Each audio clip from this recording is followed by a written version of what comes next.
kabar kalian? Semoga kalian sehat-sehat terus ya bun.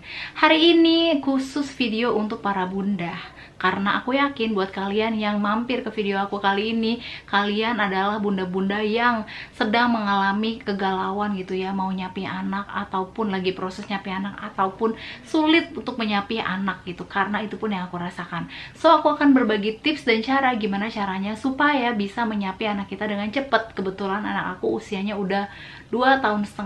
Jadi tonton terus video ini sampai akhir. Nah bun, aku tuh udah mengasihi anak aku tuh selama 2,5 tahun ya. Dan aku pernah mencoba untuk menyapi anak aku itu sekitar dia usianya 2 tahun 3 bulan kalau nggak salah. Tapi aku gagal di percobaan pertama, karena memang pada saat itu aku tuh kayak belum siap gitu. Akunya belum siap dan anak akunya juga belum siap. Ya sebenarnya sih ya harus siap-siap aja gitu kan, harus dipaksa. Cuma kayaknya komitmen aku tuh pada saat itu belum keras. Dan saat ini udah merupakan komitmen terkuat aku, karena aku udah berhasil menyapi anak aku selama beberapa hari kemarin dan sampai sekarang masih bertahan. Tips-tipsnya adalah, sebelum aku ke tipsnya, aku ceritain dulu ya. Ini dari pengalaman aku ya, kenapa aku mau nyapi anak aku di umur 2,5 tahun ini. Sebenarnya memang udah terlambat banget sih, cuman apa yang bikin aku tuh ke-trigger untuk ya udah deh nih, aku harus udah komitmen, mau nggak mau, nangis nggak nangis, aku harus udah mutusin untuk dia udah nggak nen lagi. Jadi ceritanya, aku tuh kemarin baru dari dokter anak, abis vaksin anak aku, dan disitu dokter bilang kalau berat badan anak aku itu stuck, alias emang nggak cukup gitu ya untuk usia dia gitu. Tapi tolong jangan tanya aku berapa berat badannya ya bun, karena aku sedih banget bun. Untuk orang-orang yang anaknya susah makan kayak aku sedih banget ya. Intinya berat badan anak aku adalah kurang gitu ya, atau stuck memang udah sejak beberapa waktu gitu. Dokter bilang kalau anak ini udah nggak boleh nenen lagi, udah kebablasan, ini udah harus di stop nenennya, kalau enggak dia akan bisa kurang gizi. Dan itu yang memang aku rasain, karena aku rasain tuh pas anak aku masih nenen gitu ya, dia tuh kurang makannya, kurang ngemilnya, bukan karena aku nggak ngasih ya, tapi karena memang kayak dia tuh males gitu loh untuk makan. Jadi dia tuh lebih mengharapkan kalau misalkan dia disuruh makan nanti dia nangis, pasti aku dikasih nenen, kayak gitu loh. Jadi memang anak aku ini udah ada di tahap yang clingy banget, pokoknya dia tuh nempel kemana-mana itu maunya sama mamahnya doang, sama yang lain tuh nggak mau. Jadi aku agak repot juga, kemana-mana harus tiba-tiba nen lagi, sedangkan mungkin ASI aku juga udah nggak keluar, alias mungkin kalaupun keluar ya mungkin hanya tetesan gitu ya bun. Nah itulah yang membuat aku tuh mantep untuk menyapi anak aku, karena aku pikir kalau nggak kayak gini nih, kalau nggak disapi dengan secara paksa nih, pasti nih anak aku nih bisa kurang gizi, karena emang berat badannya tuh stuck banget gitu loh bun. Nggak peduli apa yang udah aku usahain, tetep dia berat badannya tuh di situ-situ aja. Jadi tips-tips ini yang aku jalanin, ini juga aku banyak cari tahu ya bun ya, dari orang-orang gimana sih caranya nyapi anak supaya cepet gitu kan. Yang pertama yang aku lakukan adalah aku pakein lipstick di nen aku gitu ya, di area dia nenen gitu kan, lipstick merah. Jadi pas dia mau nenen, aku kasih unjuk kalau nenen aku itu lagi luka, lagi nggak bisa dia untuk nenen gitu. Awalnya dia tuh menolak dan dia tuh nangis, tapi pas kita kasih lihat, dia ngerti kalau nenen kita tuh lagi luka. Mungkin karena anak udah 2,5 tahun, jadi dia udah lebih paham gitu kan. Dan itu aku lakuin kayaknya sehari, cuma sehari aja aku pakein lipstick merah itu, dia udah berhasil nggak nenen. Tapi bukan berarti nggak ada drama ya bun, drama tetap ada, karena biar gimana pun selama 2,5 tahun dia nenen, itu tuh dia merasa kenyamanan dia tuh diambil ya kan. Makanya dia tetap nangis, pokoknya dia tetap teriak-teriak, nendang-nendang, apalagi pas malam ya, pas tidur itu bener-bener waktu dimana kita juga capek ya kan, dan anak kita juga lagi berjuang nih untuk berusaha nggak nenen, tapi dia kan masih kecil ya, jadi pasti dia akan ngeronta-ronta, nangis, nendang-nendang, bahkan kayak pokoknya nggak tenang, gelisah gitu loh tidurnya. Nah di saat itu ketika pertama kali aku menyapi dia, di saat itulah aku gagal. Jadi pas malam-malam itu aku kasih dia nenen, karena aku merasa udah capek banget. Nah percobaan pertama aku gagal gara-gara pas malam-malam itu bun. Jadi buat kalian yang mau menyapi anak, pertama selain tips yang tadi ya, ada banyak macam sih. Aku tuh pakai yang lipstick merah ini tuh udah cara yang kesekian. Sebelumnya tuh aku pakai jahe, aku pakein apa ya segala macam, lada, ya aku oles-oles, aku pakein madu, tapi nggak mempan juga. Tapi di lipstick ini lipstick merah yang aku pakein ini berhasil bun ya. Tapi tentunya itu nggak cuman kayak gitu aja gitu loh, kita harus ada komitmen yang kedua dari diri kitanya juga untuk tega-tegain. Ini berlaku buat kita yang mungkin di rumah tuh cuma nama anak-anak doang nih, nggak bisa dititipin kemana-mana kayak aku gitu kan. Jadi kita harus bener-bener komitmen. Kalau kita tuh ngelihat dia nangis, itu kita harus tetap kuat. Karena kalau kita tuh jagain anak di rumah gitu kan, pasti itu kalau dia nangis, ya udah kita lagi yang megang. Akhirnya tuh kita jadi nggak maju mundur gitu loh menyapi. Itu pun yang aku alami. Jadi pas sekarang ini aku coba untuk komitmen, pokoknya kalau udah enggak gitu.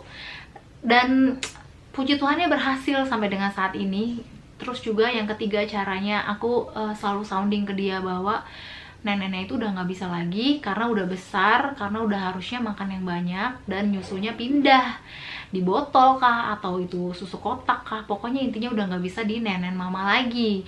Aku yakin anak-anak itu pinter-pinter ya, jadi kalau kita sounding pelan-pelan setiap hari, mereka tuh pasti ngerti, oh seperti ini. Meskipun ya mereka juga punya emosi yang pasti mereka tuh nggak nyaman kalau nenek mereka tuh tiba-tiba udah nggak boleh lagi gitu ya.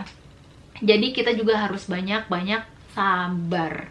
Nah sabarnya ini yang kadang-kadang itu susah, karena kalau misalnya kita menyapi anak sendiri ya, maksudnya nggak pakai bantuan siapa-siapa ya selain suami gitu kan, itu susah banget bun. Karena begitu dia nangis gitu, kita udah nggak akan kayak aduh nggak tega deh gitu loh. Jadi jangan sampai lemah, kita juga harus sabar. Kalau malam-malam kita harus kebangun-bangun, harus ngantuk-ngantuk gitu kan ya. Itulah proses yang harus dilewati ketika kita menyapih gitu ya. Aku pun aduh gila sampai ngantuk banget, sampai anak aku yang pertama tuh nggak sekolah hari pertama karena aku terlambat bangun, gara-gara setiap malam tuh anak aku malam itu bener-bener nangis terus, berapa lama sekali dia bangun nangis kayak gitu bun. Nah menurut aku yang keempat adalah bantuan dari suami. Itu juga penting banget.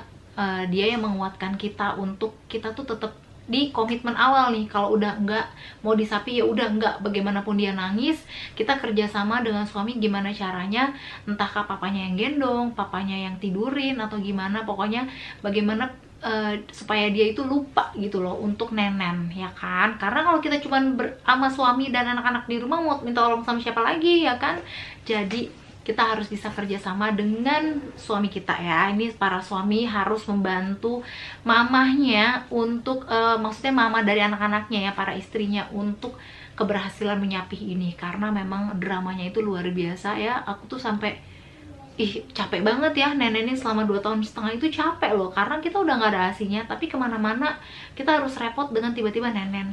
Dan yang paling bikin capek itu adalah clingy-nya. Mungkin nggak semua anak ya, tapi anak aku tuh bener-bener clingy banget gitu loh. Dan nggak mau sama siapapun, even itu sama papahnya kadang ya. Karena ya dia maunya nempel aja gitu terus. Tapi sejak dia udah nggak nenen, dia lebih lebih mau sama papahnya main, seru-seruan gitu loh sama kakaknya gitu, nggak takut mamanya tuh diambil gitu ibaratnya ya. Terus dia lebih mau makan, lebih nyemil kayak gitu-gitu. Jadi menurut aku sih bener-bener harusnya memang ya 2 tahun mungkin aku kebablasan, tapi ya nggak ada yang terlambat ya kan. Mungkin ini memang baru waktunya bisa pas, dan aku juga komitmennya mantepnya di sekarang kayak gitu. Terus kita juga yang selanjutnya kita siapin cemilan-cemilan nih buat gantiin nenen, atau susu formula yang kira-kira nih cocok gitu ya buat anak kita. Kita harus bener-bener cari gitu penggantinya nenen ini. Jangan sampai dia udah nggak nenen tapi dia juga nggak nyusu gitu kan, karena kasihan banget ya kan. Karena kan tujuannya nggak nenen itu supaya dia bisa makan banyak, supaya dia bisa nyemil banyak. Nah kita harus siapin itu susu formulanya, entah itu susu kotak, UHT atau formula. Terus cemilan-cemilan, terus siapin juga mainan-mainan dia yang kira-kira dia tuh bisa teralih gitu ya dari pikirannya untuk nenen. Karena sampai beberapa hari anak aku tuh masih inget aja nenen gitu. Tapi karena aku udah enggak boleh, dia akan nangis terus memang. Ya balik lagi, kita harus sabar dan inget bukan cuma kita nih yang apa namanya, berjuang nih untuk nggak tega ngeliat dia pun lagi berjuang untuk menerima kenyataan bahwa aku udah nggak boleh nenen ya. Nah, jadi kita harus banyak-banyak sabar ya bun, karena anak kita itu bener-bener lagi berusaha untuk bisa menerima kalau dia tuh udah nggak bisa nenen lagi, kalau udah waktunya stop, kayak gitu. Jadi itu adalah beberapa tips ya dari aku bun, sesuai dengan pengalaman yang aku alamin menyapi anak aku. Yang pertama ya, tadi aku pakai lipstik merah, tapi itu nggak berlangsung beberapa hari, itu cuma sehari doang. Terus yang kedua, nah kita harus komitmen dengan kuat kitanya. Yang ketiga juga kita harus sabar. Terus yang keempat, kita minta bantuan sama suami kita. Kalau memang kita nggak bisa minta bantuan sama kakek nenek gitu ya, kita minta bantuan sama suami kita supaya sama-sama kerja sama nih. Kalau misalkan dia nangis, mungkin suami yang mengalihkan. Karena kalau sama kita lagi, itu bukan tidak mungkin ya, kita akan memberi nenen lagi, karena itu yang aku alami. Terus yang kelima, siapin cemilan, pengganti, susu pengganti, dan pokoknya mainan-mainan yang bisa mengalihkan dia dari keingetannya sama nenen. Banget ya bunda-bunda yang mau menyapi anak-anaknya, aku yakin kalian pasti bisa. Kalau demi kebaikan anak, kita pasti bisa dan harus bisa. Jangan sampai kebablasan kayak aku, udah kelamaan banget 2,5 tahun dan emang berat badannya stuck gitu ya. Jadi ya aku harus mantep, aku harus bisa. Meskipun ya kita juga pasti kalau udah nggak dinenenin gitu ya, pasti ASI kita tuh kayak penuh gitu ya, tapi itu cuma akan berlangsung beberapa hari aja bun. So dikuat-kuatin, disabar-sabarin, semangat, pasti bisa. Thank you for watching, sampai ketemu di video selanjutnya ya bun. Semangat, bye bye. Oh ya, jangan lupa di subscribe, di like, dan juga di komen. Bye.